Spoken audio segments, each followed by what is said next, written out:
hazvina kumira mushe mhuri yezimbabwe. Zvinhu zveya zvatotanga kuzimbabwe kuri kunakidza ikwe zvinezvi. Ndiri kutambira nyaya panapa iri kunzi acting president Kembo Mohadi faced a wave of criticism and advice to step down after a public appearance on Friday where he celebrated the installation of bucket seats at the National Sports Stadium in Harare. Tiwa Masvingo expressed frustration, commenting, "Time to go home and rest, old man. Why put yourself under pressure Mudara?" Mashoko ari kupuhwa kuna vice president va Kembo Mohadi avo vari kushanda vari acting president munyika yeZimbabwe iko zvinezvi for 19 days. Saka zvinhu zviri kuitika nezvekuti Mudara uyu mane problem kukotsira kuita sei.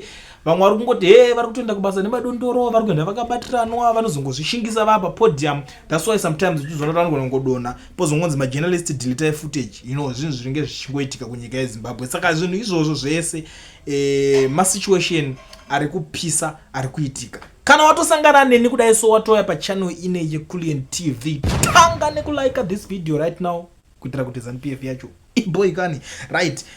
Douglas Monzora ari kubudawo panapa ari kuti the MDC position on the subject of extension of the term of the office of President Mnangagwa and Parliament is very consistent. We reject such proposals as the tantamount to discretion of the constitution that the people of Zimbabwe fought so hard for. Those who taurwa Douglas Monzora, but iye ndiye akatozvitanga chidhiri chacho, ndo vakatanga kukonzesa confusion mu opposition. Vanhu vachiva vana Monzora vachiva vachiita zvavaita. Now avakuona kuti zvinhu zvacho zvavakutokosta, zvavakutaura zvisiri relevant. Ku parliament hakuna kana MP wake kana chi haako ku parliament ne party yake, handichatozivi kuti inonzi chi, handimazvona. Saka munhu kuti aifungidzira kuti pamwe achangonorara akahakira pa legacy yatsvangirai, but legacy yatsvangirai haina kuenda neikoko, zvakazofambawo nepamwe. Ende ndiri kuzoonawo nyaya dzese dziri kuitika dziri kubudiswa dzemafunctionalism, kwazodai so Precab Farm 210 MPs plus vari kutarisirwa kunzi vange vachienda kuPrecab Farm kuti vanotaurirana naMnangagwa vachinodidi. Nyaya dzese dziri kutaurika idzodzo hopo chimwono ari kubudisa panapa ari kuti do not waste your time with political clowns. Their main goal is to divide those opposed to corrupt ZANU-PF rule and create side shows that distract people for days, diverting attention from critical issues such as Mnangagwa's people invading a mine yesterday in Gwanda. Murukinzwa nyaya yacho pari kunzi Mnangagwa's people invading a mine yesterday in Gwanda. Amene mine ipiyo yakahijigwa. Saka zvinhu zvacho zviri kuitika panapa kumanaka handikukutaurirai azvipere mushi. But thank goodness kana chinge tatoya kudai so tinenge tatoya kuti titozvitaura indikangonzwa anything and zvese chinongoita kuti vaboyikane. Ndinotouya nadzo nyaya dzacho etatimiswe zvekumhanya. And then pana umwe munhu for your own information ane vanhu vake mumwe MP so ari kutya kuti panozoitwa 2028 said that pachaitwa election kana kuti chi, that guy ari part of the team iri kuti hanzi ngatiitei zvekuti 2028 timbomira election tiite nanzi dialogue GNU whatever ari part of that system munhu yeye handiti. Saka ane vanhu vake 2 vanomirira on social media vanopa mari, ndiye akatova creator vanhu ivavo. I'm very sorry for you, ndichakuexpose because vanhu vako vanogara vachiuya panapa vachinditukirira asi ini havazvizive kuti nini ndinoziva newo. Handisi kuzokubvunza and handisi kuzovatsura, da kuti varambe vachikontinua kuita zvekupengereka zvavari kuuya vachiita panapa. But I know you, ndichaexpose madetails, mapanana munoita mari, kwamunopanana mari kwacho, kwamakatangira, kwamakacreatana. Usakanganwa kuti nini ndikuziva zvese. So handisi kutaura kuti ndiwani kana kuti chii, but for your own information ndatopedza kudai so panapa pachanakidza muchatoona. Enda hapana zvokuti muchazorivhesa muchaita sei, hapana. Tikuti nyika ngainake, nyika ngainakidze pasi nevatengesi, pasi nemi mese. Kana muchiite mukuita zvekupenga hatichatombodi kutombokutoleretai because muri vekupenga vanhu mimi. Ndo zvandakanotice ndakaona muri yeZimbabwe. Kune vamwe vanga vari kuuya unoziva kuti vanombotirayaka vari kuti maaudios ari kusendwa panapa tiri kumateerera, but hanzi vanhu muri kunyanya kutituka. Totangira papi, toita zvipi kuti munyatsonzwisisawo titewo zvinobatikawo. Vamwewo ndo vanouya voti audio yataurwa nauyo ikai mahwani. Saka ndanga ndichikumbirawo kuti kana muchikwanisa kutipa namba dzake timbotaura naye. Inini handikwanisi kuita izvozvo, handamunhu wandopa namba, handite izvozvo, handitengese kubhesi. Hakuna musoja anotengesa kubhesi type yakadaro, anenge ari mamero. We don't do that here. Kanganwa zvenyu ende maaudio acharamba achiuya, muchabhoikana mugosvotwa vanhu vachingotaura zvavanoda because kutaura munhu zvavanoda akurambidzwe. Ndosaka titoripo panapa. So muri yeZimbabwe ndisandambuda munoziva kuti inini ndiri munhu wekuti handinyanyotambisa nguva because vazhinji venyu matomirira muda kunzwa kuti chii chiri kuitika nhasi, chii chiri kutaurwa nezvacho. Dakusiya muchiteerera this audio mundiudzawo zvamuri kufunga in the comment section. Kana muchinge mune zvenyu zvekutaura, nhamba dzinenge dziri pascreen idzodzo ndo basa radzo ende munongozviziva. Kana muchinge masenda maaudios kuno kusendai kuno chete. Vamwe vese vasiyana nawo bhozi vane hana neti makangosenda maaudios enyu zvinenge zviri safe zvakadaro. Saka sarai makateerera mundiudzawo zvamuri kufunga. Hello, Kulian TV. Hello, guys. I love you all. Nokudai mese murisei kwamuri ikoko. Ndiri kumboti ndikomendewo zvishomanene. Ndoda kutanga pamusoro penhau kuti ma-elections apostpone till 2030. Izvi zvekupostpone kwema-election till 2030 kana zvikange zvabudirira ngazvisauya sechikatyamadzo kuvanhu. Nemhosva yeyi, nemhosva yekuti nyika isina mutemo. Constitution yakaisa kuti every 5 years people must go and vote. But the same thing yavakaisa vakasaina varivo ndo yavava kuda kubridja vachiamenda vachiramba vachiita zvese zvavanoda. Nemhosva yekuti inyika isina mutemo. That is the first thing. 2030 kuuya kwayo kana zvikange zvabudirira,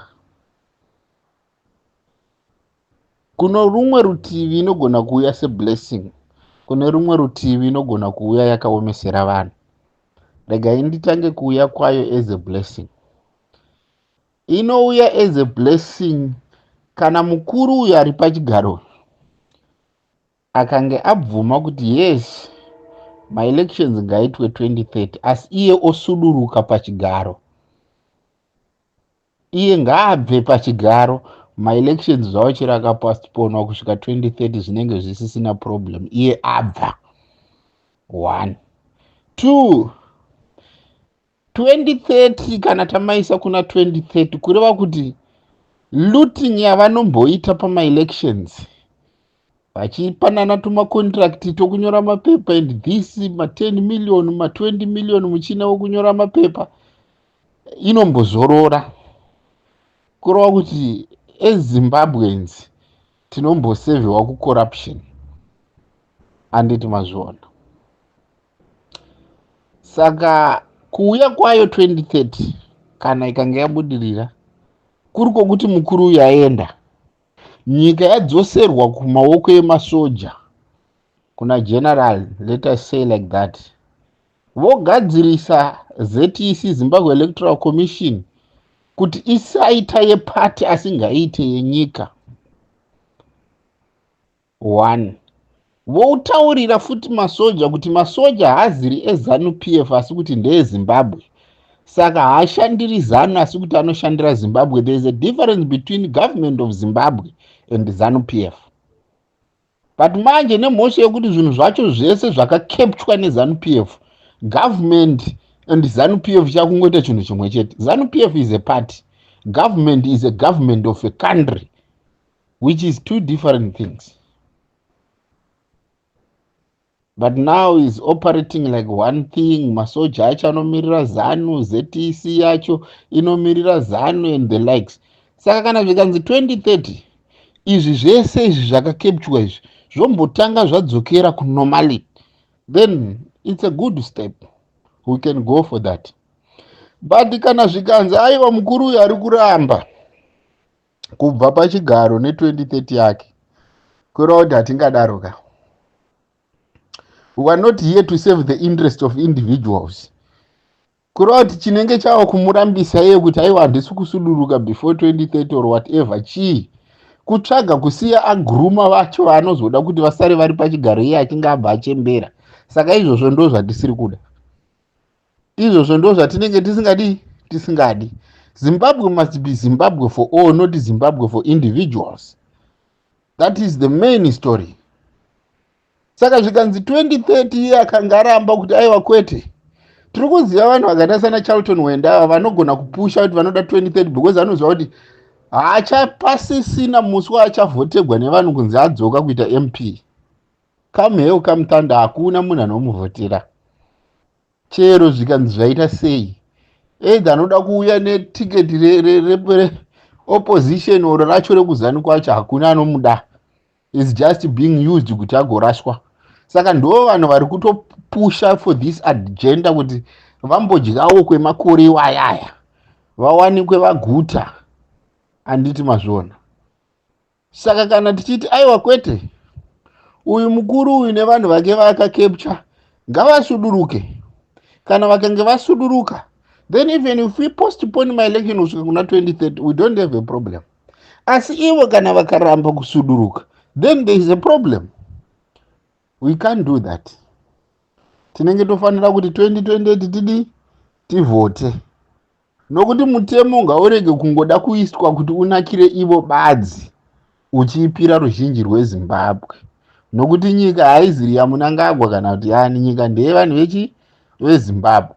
Izvo chinondishamisa ini ndechekuti kungonwa tumabhodhoro twavo twavari kunzi vanomwa kufamuko, vakutongomuka vakafunga kuti chakati kwakutonga bedroom here kunomuka uchinzi nhasi zvinhu zvakamira zvakadai. Nyika ndoyakutongwa kuita sekuti munhu ari kutonga bedroom yake shuwa. Aiwa vakomana, zvimwe zvinhu zviri kuda kuti tisumuke tinyatsotaura sevanhurume. Kusiri kufa ndekupi? Nyangwe hedu tichitya kufa tinoziva tiri makwara maZimbabwe. This is not normally. Hakuna normally yakadai so.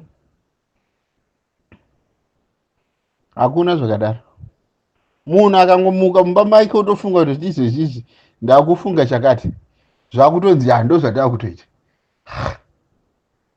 Ivo maMPs acho iwaya atinoti ndivo vatakavhotera vanoshaya kana zuva rimwe ravanomboonesa mukuru wavo kuti aiwa ipa pamutemo wenyika hudaro zvinofanira kudai. Maitiro vanhu kuiwa, maitiro vanhu vanoshaya kana zuva rimwe ravanomboonesa mukuru wavo kuti aiwa mutemo apa unoenda wakadai, imi manje maoko uita wakadai, kana mambodhakwa nhasi imboendai mundorara. Ko chokwadi ndo chinotonga nyika. Saka nyika ikashaya chokwadi, varume tiri padambudziko. Tiri padambudziko chairo. Asi ndiri kuti pasi ne2030 kana iye mukuru uyu asingadi kubva pachigaro. Kana achinge abva pachigaro, angatiende hedu ku2030 yacho pasina ari kutonga. Zvisina kuipa.